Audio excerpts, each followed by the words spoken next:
Samantala, inilunsad ngayon ng Malacanang ang isumbong mo sa Pangulo.ph. Ito'y para mabigyan ng pagkakataon ang mga Pilipino na idulog at isumbong ang kanilang mga nalalaman na mga palpak na proyekto ng flood control. Eden Santos sa balita. Hinikayat ni Pangulong Ferdinand Marcos Jr. ang taong bayan na isumbong ang mga maanomaliang flood control projects sa kanilang mga lugar. Yan ay matapos na ilunsad ang website na www.sumbongsapangulo.ph kung saan maaaring ipadala ng taong bayan ang reklamo o mga impormasyon sa mga proyekto. I hope people will take advantage of this, and as I said, there is always a way for them to give their comments. Magsumbong sila kung yan ang gusto nilang gawin. I encourage everyone to look into this and say your piece. Ngayon, meron na kayo malalapitan. Ito, ang lalapitan na ngayon ninyo, ako mismo. Dahil akong titingin dito araw-araw sa website natin at babasahin ko ang mga report na ibibigay ng taong bayan. Mr. President. Sa press conference sa Malacanang ay sinabi ni Pangulong Marcos na naibigay na ng Department of Public Works and Highways ang listahan ng mahigit 9,000 flood control projects sa buong Pilipinas simula July 2022 hanggang May 2025. Nakalagay sa website ang 9,885 flood control projects na maaaring tignan ng publiko. Sabi ng Pangulo, madali lang mag-report ng mga flood control projects sa inyong mga lugar. Puntahan nyo lamang yung ibinigay nilang website na www.sumbongsapangulo.ph.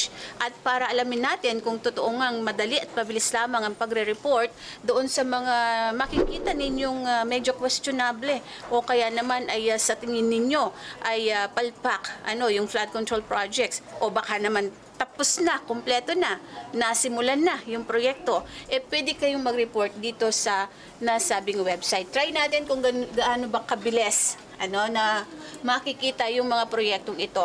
Halimbawa lang natin yung Barangay Commonwealth sa Quezon City.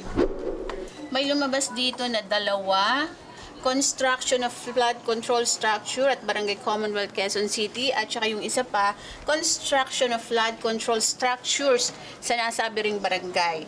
So, makikita natin, ang contractor niyan ay Legacy Construction Corporation na dating Legacy Construction at yung Precious Construction / King 8 Builders and Supply. Tingnan natin kung kayo ba taga Barangay Commonwealth, nakita nyo itong proyektong ito, tapos na ba yan? Or ongoing pa? Or na-delay yung kanyang completion? Punta kayo dito sa report, i-click lamang yung report at pwede na ninyong ipadala sa Pangulo yung kung ano man yung inyong napansin doon sa proyektong yan, yung flood control projects.